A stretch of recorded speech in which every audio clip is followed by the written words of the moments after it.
Hola, ¿qué tal? Dios les bendiga. Espero que se encuentren muy bien.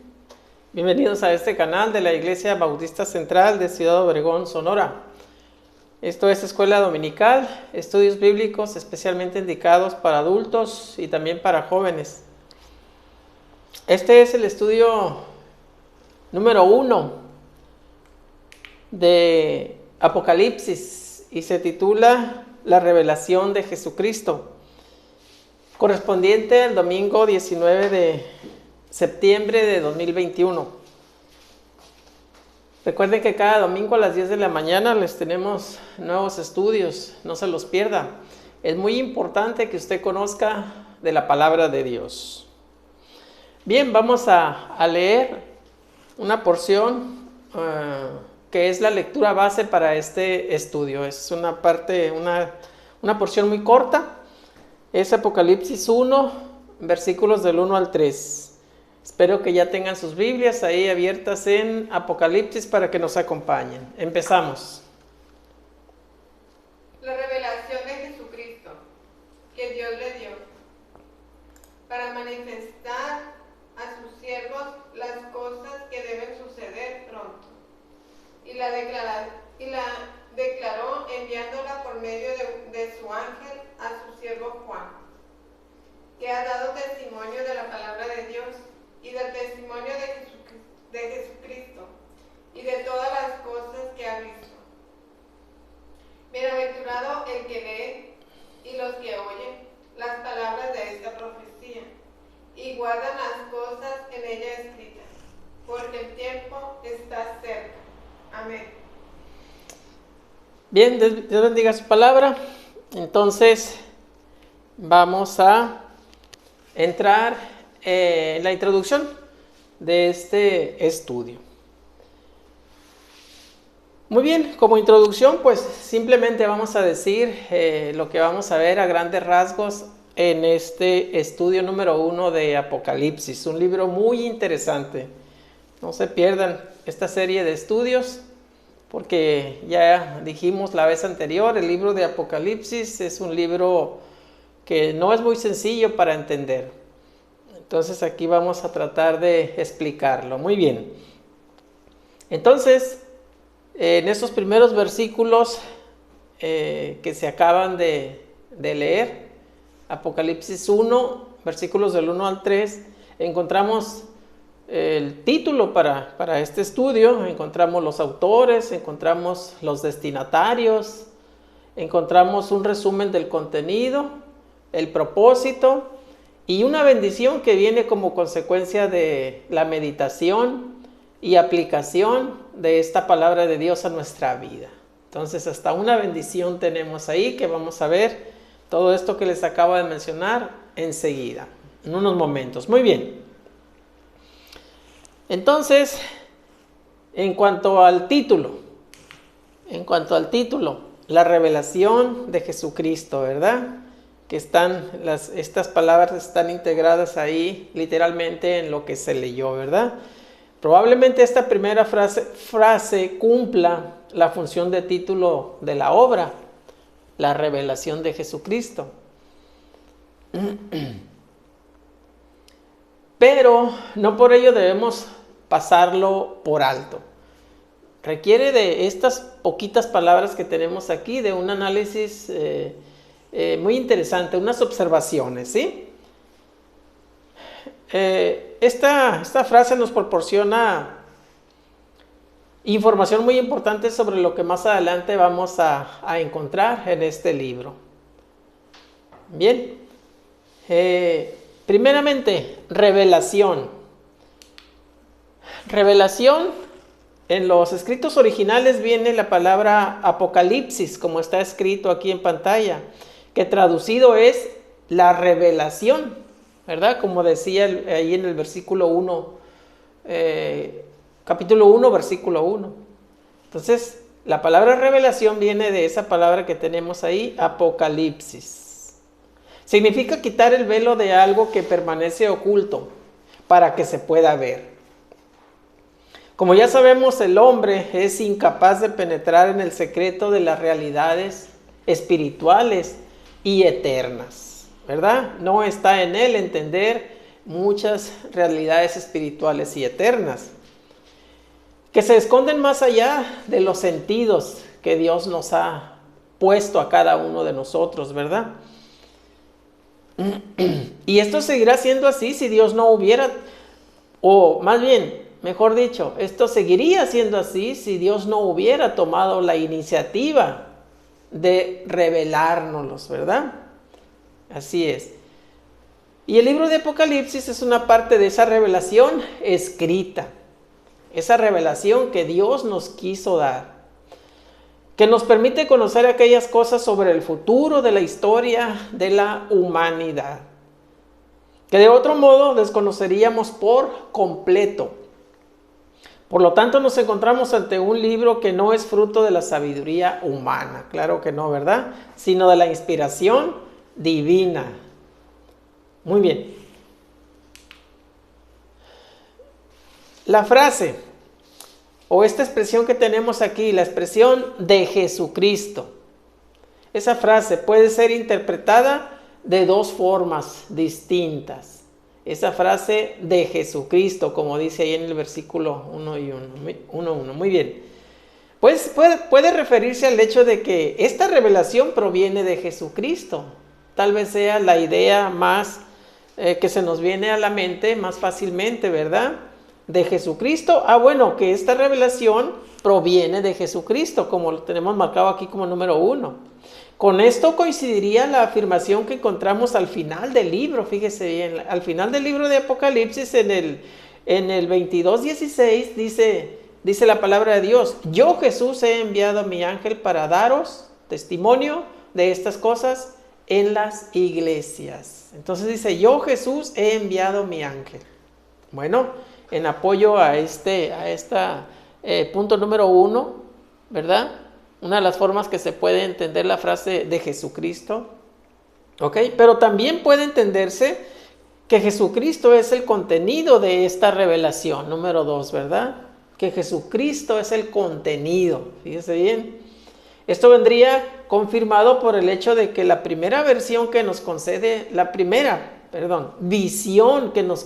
este libro de Apocalipsis tiene que ver con el Señor Jesucristo tal como Él está ahora en estos tiempos, sentado en el trono allá en los cielos. Y esto usted lo puede constatar en Apocalipsis 1, versículos del 13 al 20, la primera visión que se le concede al apóstol Juan.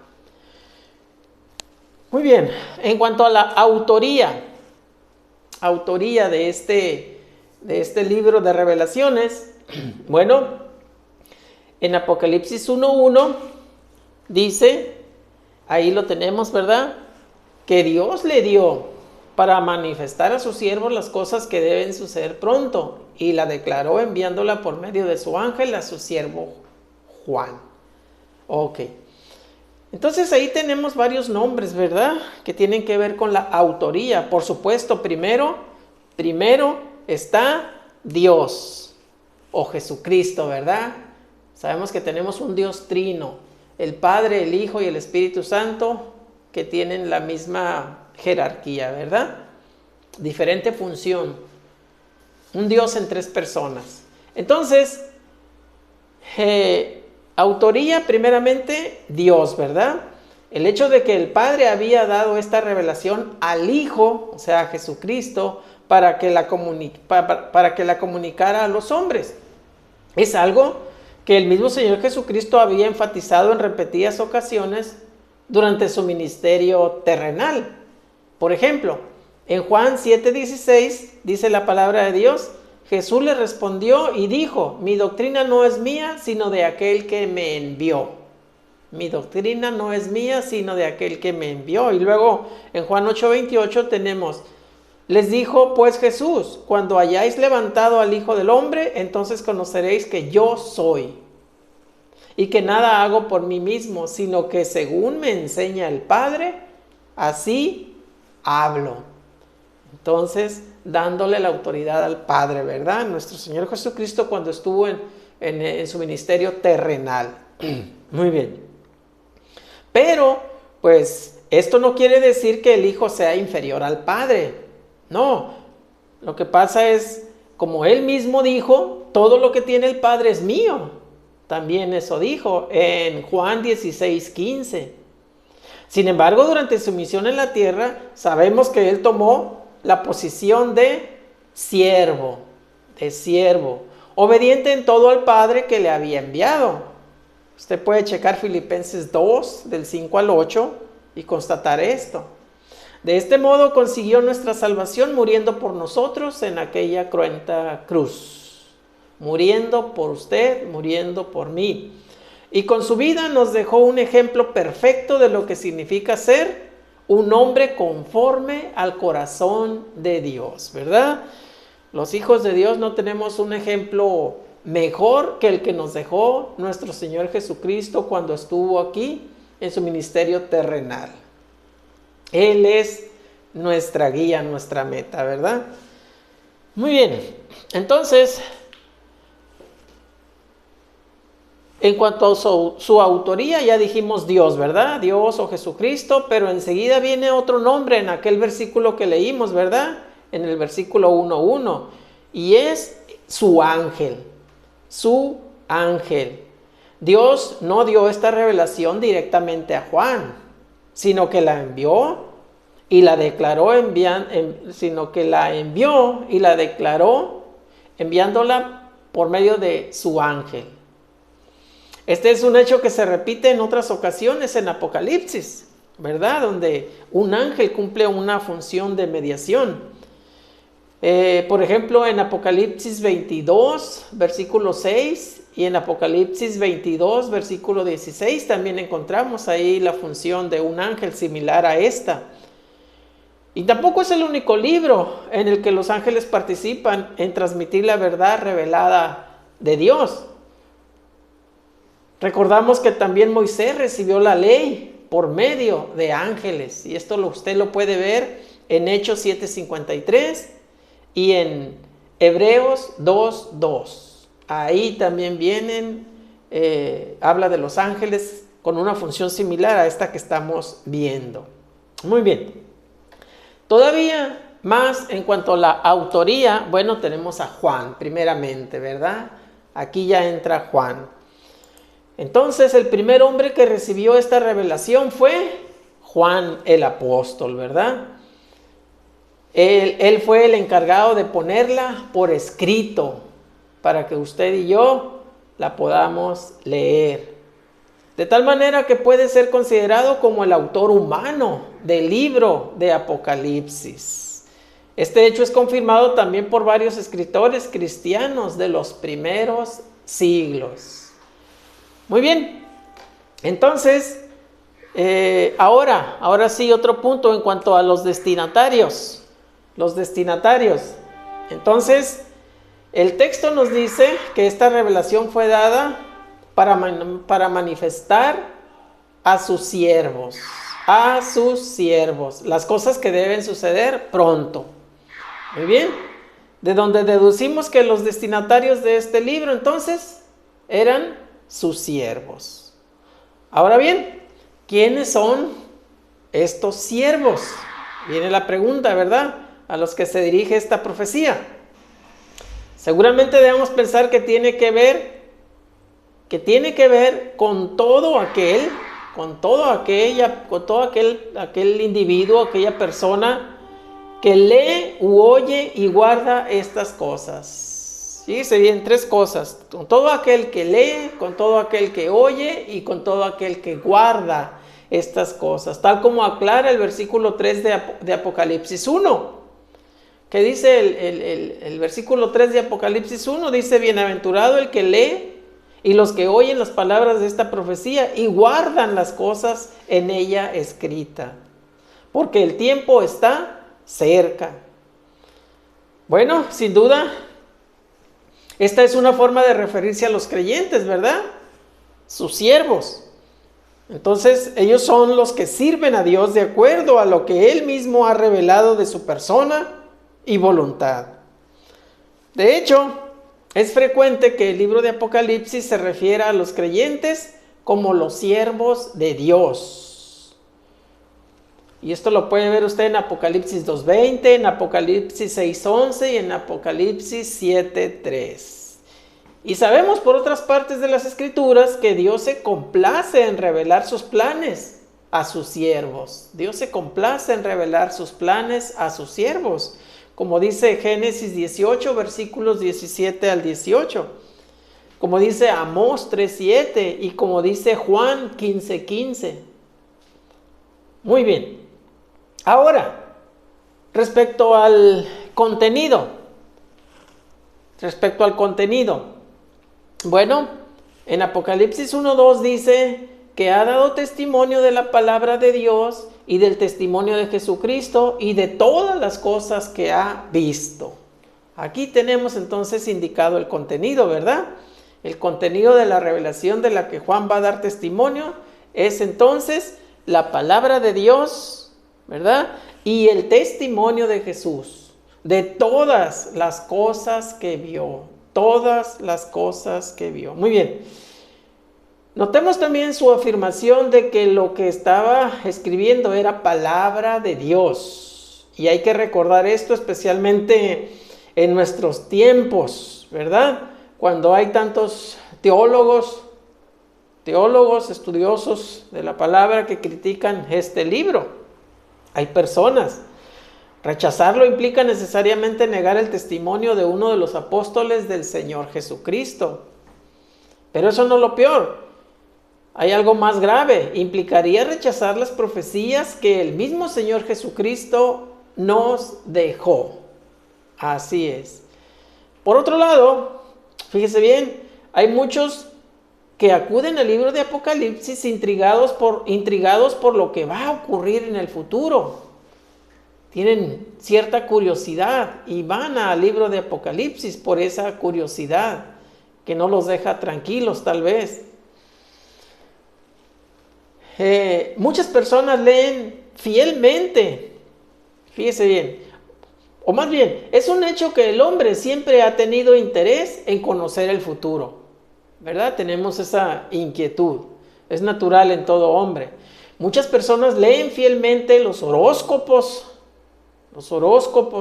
buscan los lectores de las cartas del tarot, dejan que les lean la palma de la mano, se alimentan de películas futuristas de ciencia ficción o se introducen plenamente en el ocultismo, fíjese bien, todavía más allá, intentando inútil y pecaminosamente obtener información sobre el futuro. ¿Verdad? Todos esos son caminos erróneos, incluso que nos llevan a pecar. Todos estos intentos por conocer el futuro son en vano. Solo hay uno que conoce y declara el futuro, y ese es Dios, ¿verdad? Dios, creador de los cielos, de la tierra y de todas las cosas. Y solo en las Escrituras puede encontrarse la verdad revelada por Él, por nuestro Dios, así es.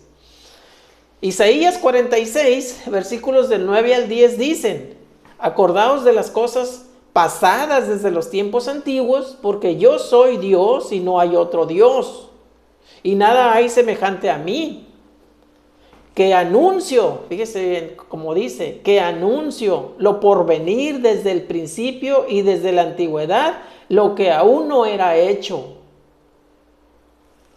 Que digo, mi consejo permanece y haré todo lo que quiero. Ahí está nuestro Dios diciendo que Él conoce los tiempos, aún los que no han sucedido. Muy bien. Ahora, en cuanto al propósito, se nos dice que fue dada para manifestar a sus siervos las cosas que deben suceder pronto. Pronto dice, ¿verdad? En los tiempos de Dios, claro. Ahora bien, los eventos del porvenir de los que habla este libro y que han de suceder pronto tienen que ver fundamentalmente con la manifestación futura del Señor Jesucristo en gloria. Y esto va a afectar, fíjese bien, va a afectar a todo el mundo, por lo que debemos estar bien preparados. Así es, porque esto va a afectar a todo el mundo. Para entender cómo va a afectar esta manifestación gloriosa del Señor Jesucristo, tal vez nos ayude una historia de la Biblia que se encuentra en Primero de Reyes 1, capítulo 1 y el capítulo 2. Se trata de cuando Adonías quiso usurpar el trono de su padre David, del rey David, cuando éste ya era viejo. Se autoproclamó rey Adonías, ¿verdad? Hubo gente que le siguió y se autoproclamó rey. Cuando le avisaron a David, él ya había dicho tiempo antes que Salomón se sentaría en su silla real. Salomón, hijo de Betsabé. Entonces, cuando le hicieron saber esto al rey David, rápidamente hizo los preparativos y anunció a su hijo Salomón como rey y se sentó en la silla real Salomón.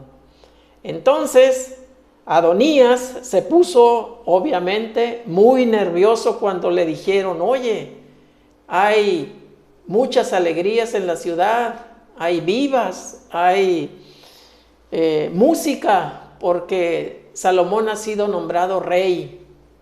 Entonces era el rey oficial, ¿verdad? Legalmente. Entonces Adonías se puso muy nervioso y la gente que estaba con él comenzó a marcharse. Era peligroso estar en el bando opuesto cuando David estaba manifestando quién era el auténtico rey. Por supuesto, ¿verdad? Tuvieron miedo y las personas que seguían a Adonías se empezaron a marchar, cada uno a su casita.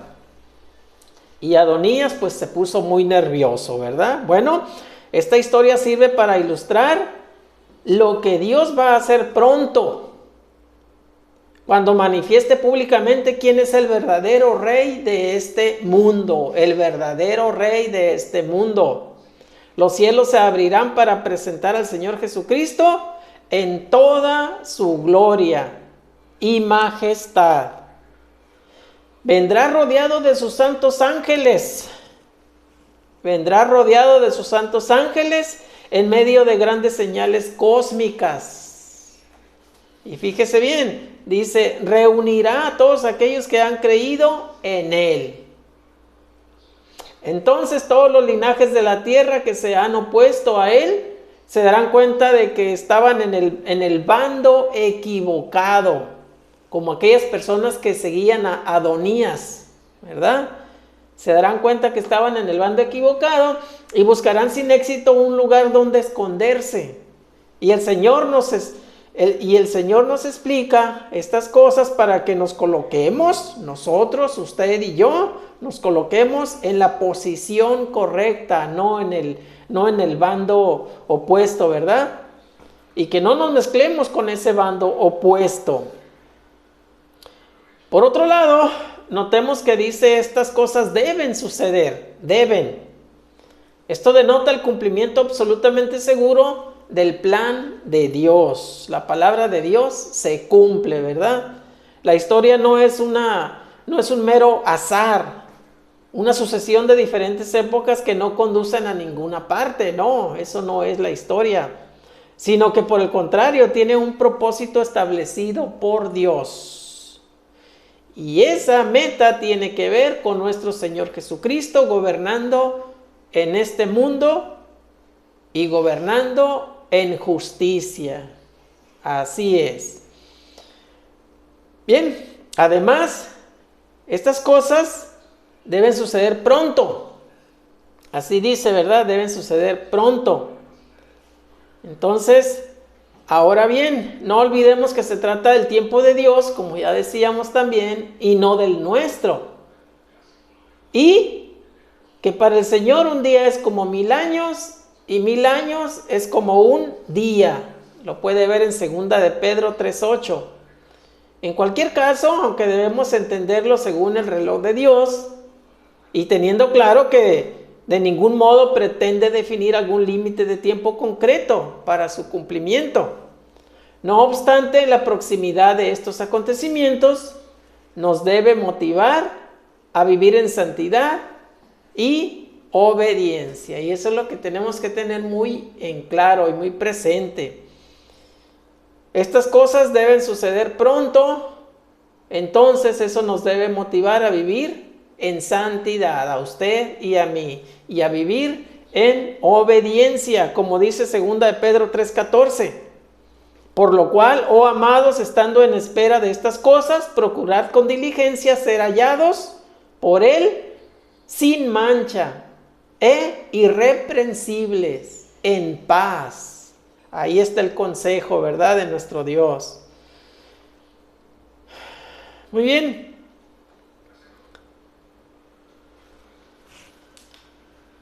También hablamos en la introducción de que en estos 3 versículos hay una bienaventuranza. Ok, una bienaventuranza. En el versículo 3, ¿verdad? En Apocalipsis 1:3 dice: bienaventurado el que lee y los que oyen la palabra de esta profecía y guardan las cosas en ella escrita, porque el tiempo está cerca. Bienaventurado, dice. Ok, entonces en Apocalipsis hay un total de 7 bienaventuranzas dispersas por todo el libro. Dispersas por todo el libro. La primera pues está en Apocalipsis 1:3, aquí la estamos viendo.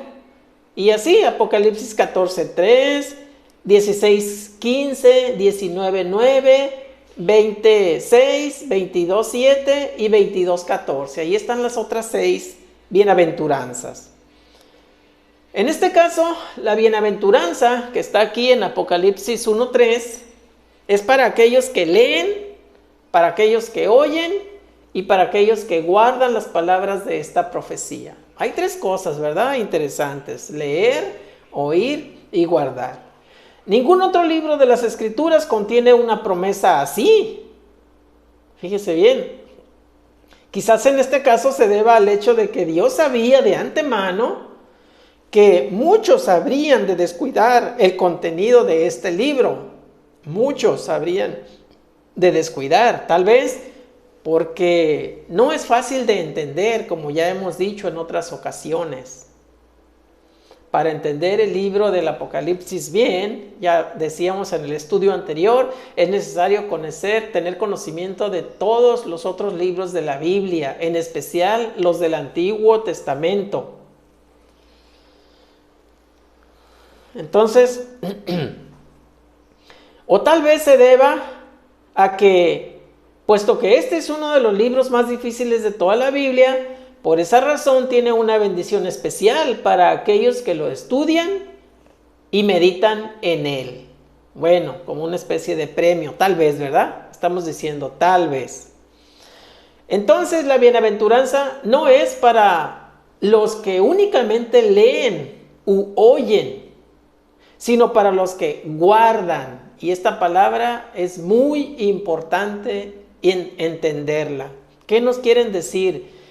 Para los que guardan las cosas escritas en ella. Por supuesto, guardar no se refiere a la mera custodia del libro, o sea, que no se me vaya a perder, lo voy a guardar bien en el librero, en el cajón, en un archivero cerrado con llave, ahí para que no se me vaya a perder. No, no se refiere a ese guardar, sino a su obediencia y aplicación a nuestra vida diaria. Fíjese, ¿qué es lo que nos quiere decir Dios con guardar las palabras de esta profecía? Bueno, obedecerlas y aplicarlas a nuestra vida. En general, toda la palabra de Dios, aplicarla a nuestra vida. Eso nos quiere decir. Muy bien. Entonces, hemos estado hablando de los que leen, los que oyen, los que guardan, ¿verdad? Esta palabra. Si usted es un hijo de Dios, qué bueno, le felicito porque tiene la guía de Dios para entender su palabra. Y es bienaventurado. Pero si no es un hijo de Dios aún, le invito a que hoy mismo usted se convierta en un hijo de Dios y pueda tener la guía y la dirección de Dios para entender su palabra. En especial este libro del Apocalipsis que, repito, no es tan fácil de entender.